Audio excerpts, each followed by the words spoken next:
Everyone is looking forward to Lok Sabha elections 2009 and so is India's scientific community. Here in Mumbai, we have PhD students from the Tata Institute of Fundamental Research.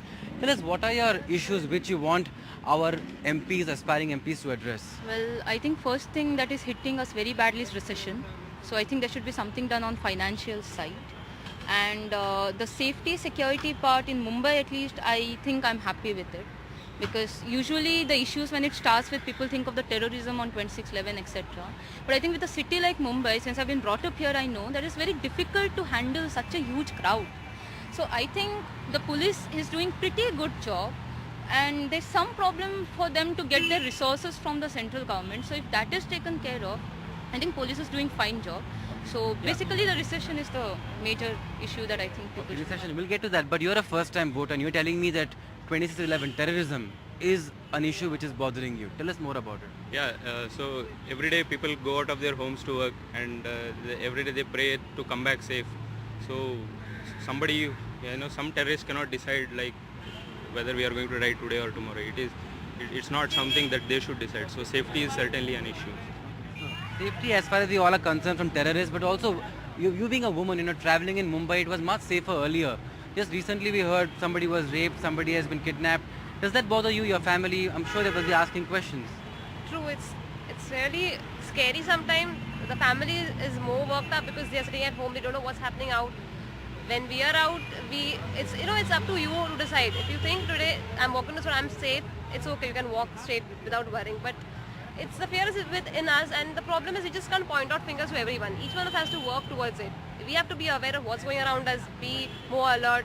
How does the scientific community look forward to elections? I mean, are they really bothered, concerned? Because normally the urban youth, urban youngsters are not really concerned about elections. That's what the belief is, But this time, hopefully, things are changing. Yeah, it's not exactly true that scientific community is not really bothered about the elections or the political situation in general.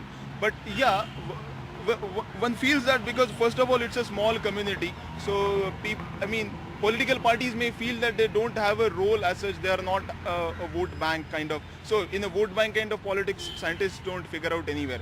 But yeah, in a general, they do have a role.